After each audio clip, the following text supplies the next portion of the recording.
साथियों, मेरे चैनल से जुड़ने के लिए सब्सक्राइब बटन को प्रेस कर दीजिए और यदि आप चाहते हैं कि नया वीडियो अपलोड होते ही आपको मैसेज मिल जाए तो बेल आइकन को भी ऑन कर दीजिए। नमस्कार साथियों, मैं अंकुर जोशी एक नया विषय लेकर आपके समक्ष फिर से उपस्थित हूँ। आशा करता हूँ आप सभी स्वस्थ होंगे, आप पर हमेशा प्रभु कृपा बनी रहे और आपके सभी कार्य सफल हो, यह मैं हृदय की गहराइयों से प्रार्थना करता हूँ। मेरे प्रिय साथियों, आज हम सर्प योग के बारे में समझेंगे। ये एक तरह का अशुभ योग है। जन्म कुंडली में सर्प योग के होने पर जातक हमेशा परेशान रहता है, दुखी रहता है और जो भी कार्य वह करता है कभी सीधा होता ही नहीं है। उसके हर कार्य में रुकावट और बाधाएं आती रहती है, बार बार मुश्किल परिस्थितियों से गुजरना पड़ता है। वह जिस भी काम को हाथ में लेता है उसमें नुकसान पहले हो जाता है। इसके साथ ही आर्थिक स्थिति भी डावाडोल रहती है। मेरे प्रिय साथियों, सर्प योग वाले जातक चिचले स्वभाव के होते हैं, तुनक मिजाजी होते हैं। मुझे याद है, मैंने पिछले वर्ष एक कुंडली देखी थी जो करोड़पति पिता की संतान थी।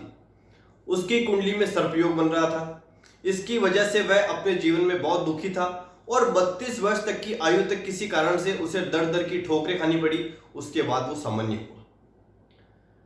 अब आइए समझते हैं कि आखिर ये योग बनता कैसे है। साथियों, यदि अभी तक आपने मेरे चैनल को सब्सक्राइब नहीं किया है तो प्लीज सब्सक्राइब कर लें। और यदि आप बिल्कुल आसान भाषा में, बिल्कुल सरल भाषा में ज्योतिष सीखना चाहते हैं तो आप इस चैनल की प्लेलिस्ट में जाएं। वहां बिल्कुल बेसिक से ज्योतिष सीखे करके एक फोल्डर है, उसमें पार्ट फर्स्ट से ही आप एपिसोड देखें। एपिसोड बहुत ही सरल भाषा में है, बहुत ही आसान भाषा में है, आपको बहुत अच्छे से समझ आएगा। एक बार अवश्य देखें, मुझे पूरा विश्वास है कि आप निराश नहीं होंगे। अब हम आगे बढ़ते हैं। देखिए, सर्प योग बनता कैसे है।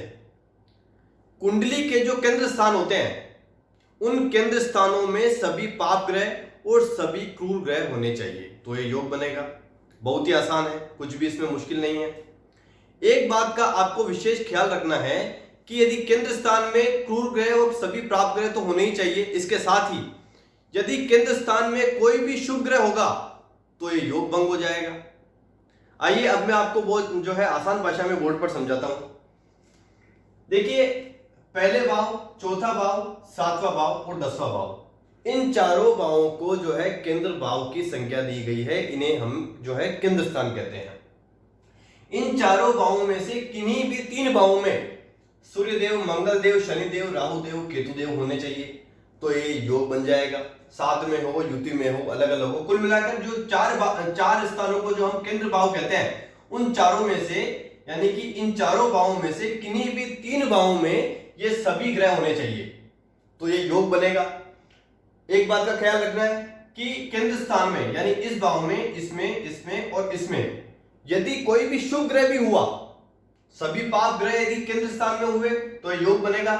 सभी ग्रह जो है केंद्र स्थान में हुए, इसके साथ ही कोई भी शुभ ग्रह भी यदि हुआ, एक भी यदि शुभ ग्रह केंद्र स्थान में हुआ तो ये योग जो है भंग हो जाएगा। बहुत ही आसान है। मुझे उम्मीद है कि मैं आज आपको बिल्कुल सरलता से समझा पाया। मिलते हैं हम अगले एपिसोड में। जय श्री राधे।